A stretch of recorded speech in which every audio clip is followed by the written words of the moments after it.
So dear Dharma friends,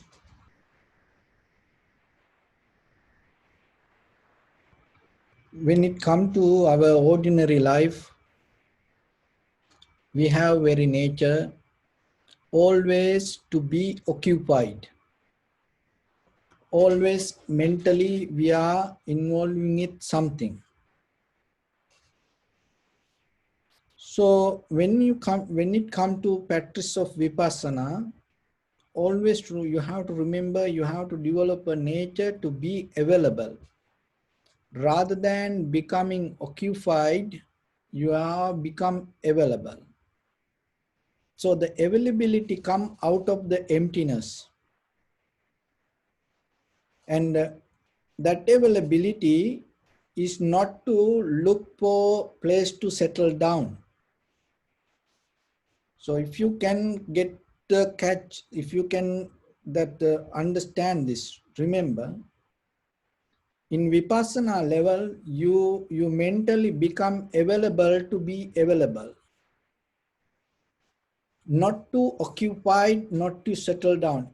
But in conventional life, we have a habit. We always look ourselves, we are available to settle down. That is where the unsatisfactory nature arises, because you are looking place to settle down, you have the desire to become, but in the very nature, there is no place to become. Then always struggle. But when it comes to Vipassana level, so you develop a nature to be empty, be free from all the becoming nature.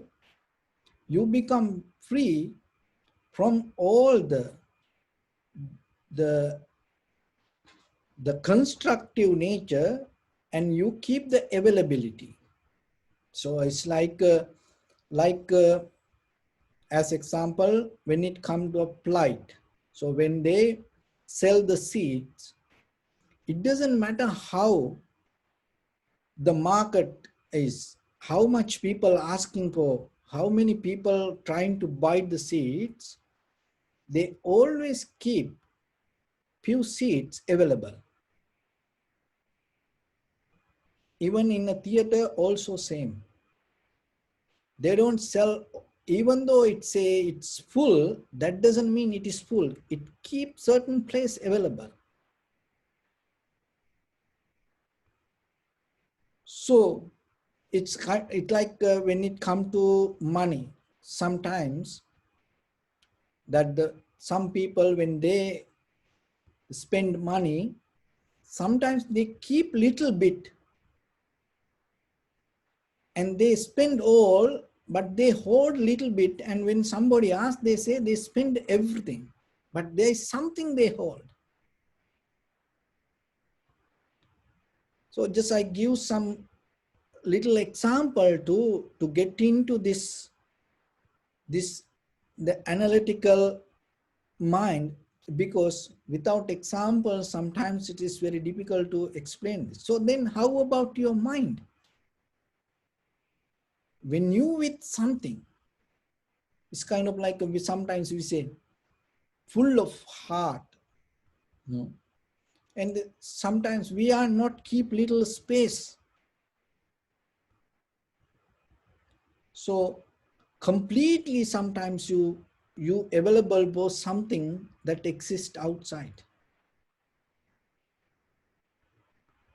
but you don't keep the space for any availability. You are completely occupied with something.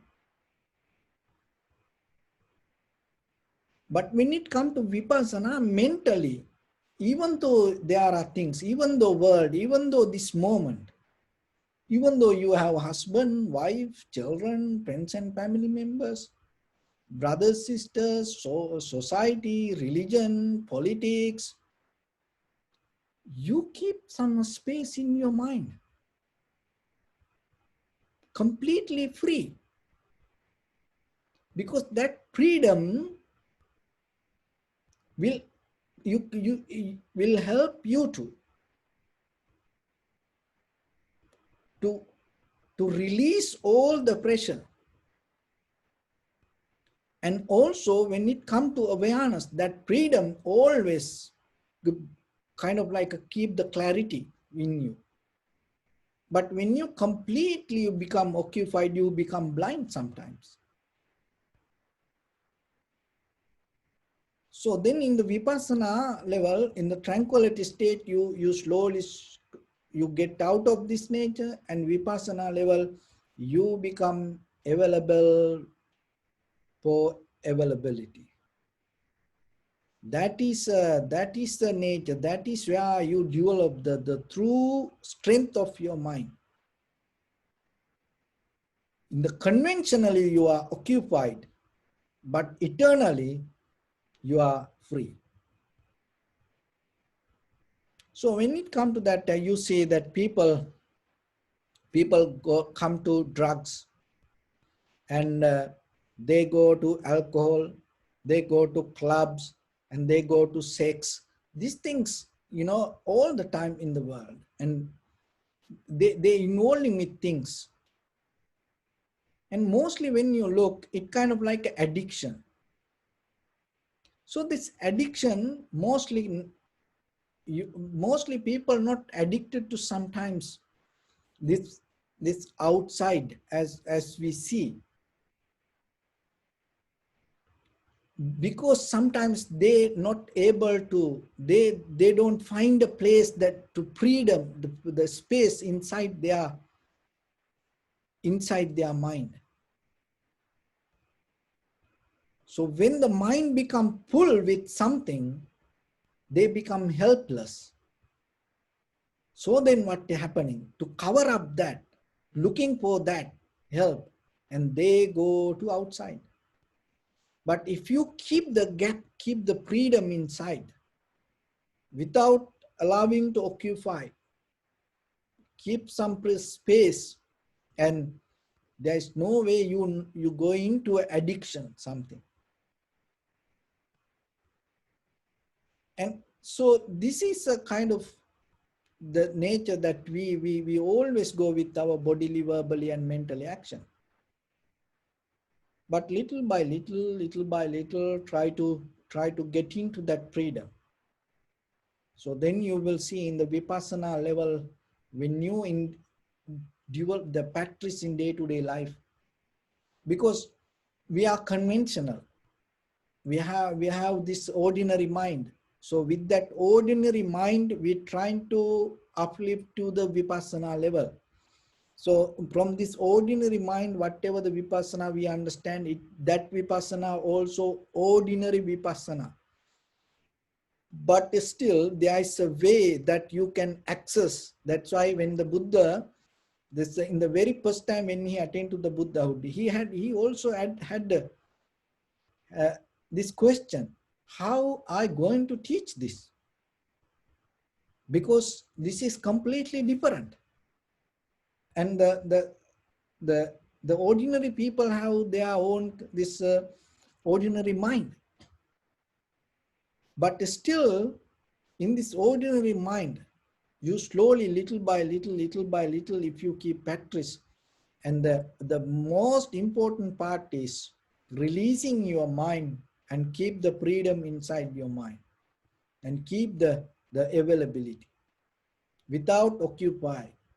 So if you occupy with something 100%, remember, you cannot get this. It's nothing wrong with this. One day, then what will happen? You will let go something. See, sometimes when things happen to people, there is no choice. They have to let go. Then it makes a space. That is the moment maybe you're going to turn to other side. Otherwise, sometimes people are not going to hear. Completely they shut down with something. So they have to go through certain self-experience, and they have to drop something. It happened. Because all the human beings qualified to attain to the Nibbana. So that is the bottom line. But how much we occupied, how much tight we hold to things, and according to that, it going to depend how long it take. And sometimes by understanding, listening to Dhamma, or listening to friends, or maybe seeing the world, sometimes people release things, let go things. But some people, they don't do that. They cannot. Even they have no moment to think, look and outside around the world and understand. That much they occupied with something. It is so strong, even sometimes that some people born in the world completely occupied with something. The strong desire that no one can that give any teachings. But there are some people, this, if they have the good teachings or the good friends mainly, that's the important part. If they find a good friends and then slowly somehow they get into the path. So then yourself, you have to look. Before that the things going to give you lesson, it is better you understand it and release things and find the space yourself, rather than covering it up and looking for this outside world, going here and there and becoming clinging to something and going here and there, become the kind of like the hold it to addiction. So find the freedom within yourself. So for that, what you have to do, just sit little bit and completely shut down all the actions. In the beginning, just learn to sit. That's enough. Without doing anything, just stay a few minutes. And then little by little, you start to find that gap inside you. And that will help you to slowly get into the path. So with that, during Buddha's time, there was a monk. His name is Swarnakara. So the Swarnakara means the ornament maker. And he was a goldsmith before he became a monk. So then he became a monk, giving up his all the activities, and he became a monk, start to practice meditation. So what he used to practice meditation, that the focusing to the impermanent of the life.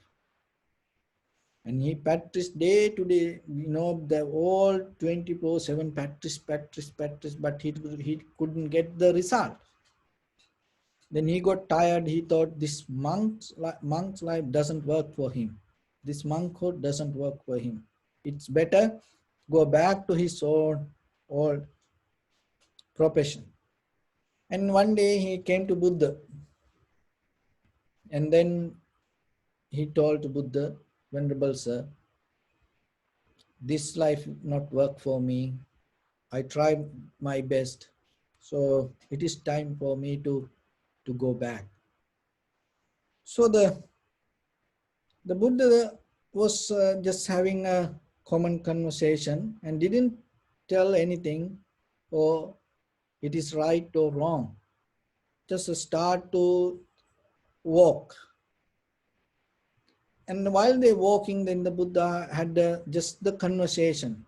How you doing? So, and just the day-to-day things. Not about that what he disappointed. Oh, why you think like that way? Don't think like, not kind of like a motivating. No, you have to practice more, or you have to add this exercise, this. No, it's not like that. Just remember see this, you have to learn these things, this little this coloring outside. And the Buddha didn't put any attention to that and start to walk. And then they came to a little pond, and there was lotus flowers, and it was in the morning time, and newly born that the very new lotus flower was there, blossom lotus flower. And the Buddha stopped there a little bit and told to the Swarnakara monk, just look that flower. And then he started to look it and observe. And he was more relaxed having the conversation with the Buddha. And then, and slowly Buddha left. He started to observe. And he had the thrust regarding the Buddha, and just Buddha saw, just look at the flower. And then he started to observe, and he get into tranquility state. And observing, the flower was so beautiful. And then because of the sun, little by little, so what happened, that beauty start to disappear. And then he see the change, and then the lotus flower start to die little by little. And he was observing, mind was so tranquilized. And then he start to analyze, see this all the beautiful things, how start, then he attained to the enlightenment.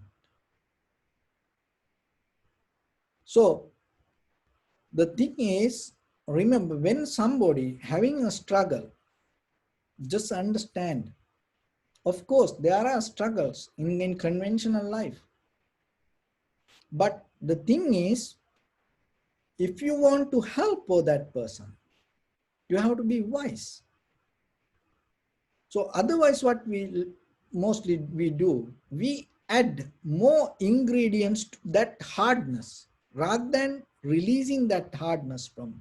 Even in the family life the same, the children the same. So around our society the same. Even sometimes countries the same. So then you have to see how the Buddha, he didn't put any kind of attention that even though he knew what to do, he never mentioned anything, whatever the disappointment that he mentioned. So then he took it to the lotus flower and start to observe. And before he became a monk, he was a ornament maker, so goldsmith. He used to see things, very beautiful things, and he used to make things very beautifully. And once he become a monk, and he used to practice looking for the impermanent of the body, and not the any kind of that the pleasant things that he focus. And so the whatever his own lifestyle, he used to make beautiful things, and he used to see the beauty, and now he practice something else. See that your own life, your own practice become a hindrance to you. So then you have to be very careful. So that's why by force that we cannot do anything in our life. Just we have to let things to settle down and let things to arise inside. So that's why in tranquility state is important for you when you practice, because we always available for something. With that, what you like, you cannot get into that. Maybe why? Because what you like become your hindrance. You don't see it. You hold it to that. So then when you come to tranquility state, you slowly become neutral and come to a point, and you detach from like or dislike. And in that neutral moment will help you to find the path. But mostly we go with what we like. But what we like sometimes and create a hindrance in case that if you find that something, how you know, maybe deeply, it creates the resistance. You don't see. So it is better than yourself, because in the samsaric journey, maybe we don't know what kind of things we have done. So then maybe today we come to a point to practice meditation. So as example, so in the samsaric journey, you used to live in dark, maybe somewhere, and you like to be in dark. There are some people, even though they have so much light, this sun and this very hot weather in the sun, the sunny, California, this, but still there are people, they close everything and put all the curtain down and close all the windows and everything, shut down all the doors, and they go to their room and make it's kind of like it dark, and they stay there, they feel more comfortable. From where it comes? Why they live like that? But it is there. So somehow, maybe the dark make them comfortable. So for that person, light is always disturbed. So that's the point you have to understand. The light is always disturbed. And there are some people, they used to be in light, and their darkness is disturbed. Some people used to be with the beautiful things, and the ugly become disturbed. And for some people, they used to be with the ugly, so that then the beauty become disturbed for them. So tranquility state of meditation, samatha bhavana, is the point. That's why it make it kind of come to a point, it make it your mind clear from this all. In the samatha bhavana, it doesn't matter whatever you get into in your past, it make it equal. So that's why it is important before you go to the vipassana, having the samatha meditation. Because we don't know in the past what we used to do. So then once you get into the samatha, the tranquility state, from there you can see the truth. So somehow see that the Swarnakara, he able to see the beauty and the lotus flower, and then he get into the tranquility state rather than that that seeing the beauty. So he get into the tranquility state, and then then he start to recognize the very nature of the world when the lotus flower, that is. The point is, if he attached to the beauty of the lotus flower, when the lotus flower die, what happening? It never allow him to attain to enlightenment. That is the point that you have to understand.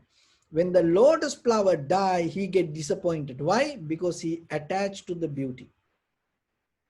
So the samatha meditation is, the samatha is the one allow you to make you available rather than occupy something. So if your mind is occupied with something, it take you out of it and keep it available. When it come to vipassana level, and you keep that availability for availability, it is a kind of, it is crazy. In conventional life, it is kind of like that sometimes verbally we cannot explain it, but it is a way that you can get it. So somehow, once the mind come to that level, there is something else happen. When it come to that, when you able to see, when you available for availability, so your mind able to see the beauty of impermanent. Another thing is, you able to see the beauty of imperfection. Because in a conventional life, we always look for perfect. Everything should be perfect. We have to schedule, timetable, patterns, this all, everything everything has patterns. If something go out of pattern, we throw it. That's the nature of conventional life. But when it comes to vipassana life, the vipassana nature, you start to see the beauty of imperfection, impermanent. And other thing is, you start to see the beauty of incomplete. Because we always look for the complete into the conventional level. That's where we have the struggle, journey. But there is a beauty. So in the Vipassana level, when you have the mind available for availability, that is where you can see that beauty. Otherwise, you're not going to see it. Otherwise, you're not going to see the beauty of imperfection. It always, you try to make it perfect. But there is a way. I give some examples. It's a, you become available for availability, and you start to see the beauty of imperfection when you see the rainbows. See that you cannot do anything. You know that you're not going to touch it, and you're not going to change the pattern. You think, oh, it should be like this, like that, it should add more colors or like that. Anybody just seeing the beauty, you just appreciate it. There is nothing, you don't schedule for that. You don't, there is no timetable for that. There's no any plan for that. Another thing is looking the landscape in the top of mountain. So it's completely, it's not going to go to, it should be like this. It's not any kind of like a perfection. It's imperfection. It is, there's no kind of like a complete pattern for that. Sunrise, look, every day, in that very moment, what you see, that's it. Even you have no idea how it should going to be.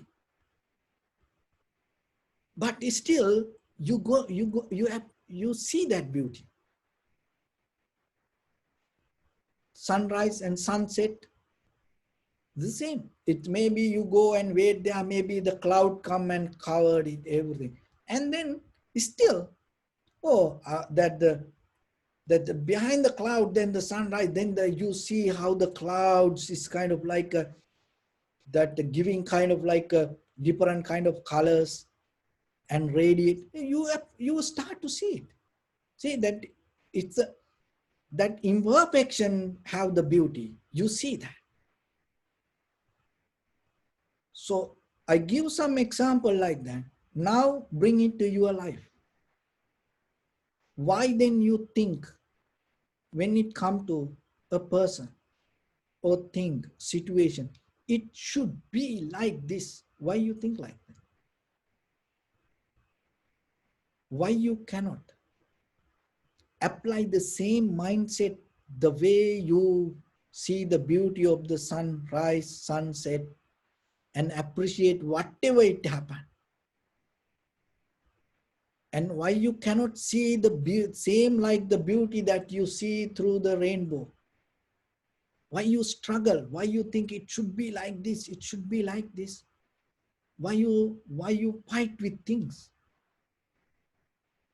Why you want to be things perfect? There's nothing wrong with that. What I want to tell, it is conventional. Remember that. The timetable is so good, but it gives the discipline to your mind. But your mind has the ability become more profitable without timetable. So using that timetable, if you able to get out of the timetable and do whatever the right things according to exactly that time without wasting anything, that is something. But the thing is, sometimes we just get addicted to the timetable. Then your life or your own lifestyle become a hindrance to your path. Don't make it happen. It is okay in conventional life, whatever you have done. And So that's why we have to practice the samadhi, tranquility meditation, because the tranquility meditation is the place, clean that all the dust and make it free, make it kind of like a clear. And then when you go to the vipassana level, there's the beauty that you see. And that is, there is a wisdom that you have to see that. Otherwise, without that wisdom, you maybe you're going to get disappointed.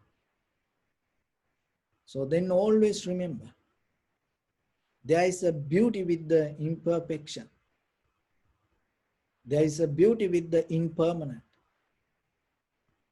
There is a beauty with the deconstruction. And start to see it. In the ancient time, with the culture, tradition, this people used to have these things. But today we're losing that little by little, little by little. Now the children, they don't know they don't know how to just watch a tree. They don't know. There is a shape, there is a kind of like a language when you see the tree, when you watch the tree. It try to explain something, but now children don't know. They don't know how to do that. And even when they go to beach, when they sat on the sand and just watching, they cannot do. They go to beach, they sat on the sand and they look at the pond. Their eyes always go to the pond. And they go internet, they go Facebook and chat with friends, check emails, or maybe look latest news, update. They don't know why, because they lose that availability, they occupied. So then once the mind occupied with something, wherever you go, this outside, you don't see that, the beauty. So then remember yourself, little by little, get out of that, this occupied mindset. Keep little bit freedom. It is okay. You have husband, wife, children, friends and family members, you work and you do things. It is okay. But keep a little space for you, empty space.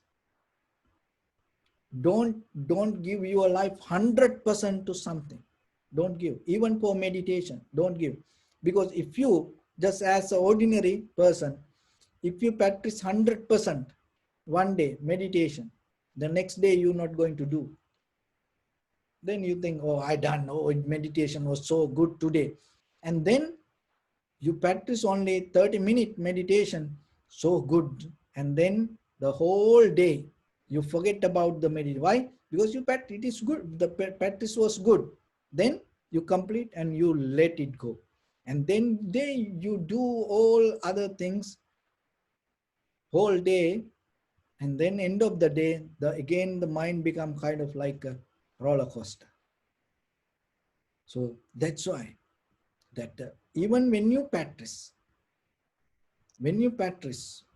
keep the gap, keep the space, keep that availability, be available for availability, and that will bring you the freedom. In that freedom, you're going to see, it will help you to come out of your own hindrance, and it will help you to come out of this, all the patterns, schedules, timetables, methods, the culture, traditions, believing, religions, this all, it will help you to find the exit.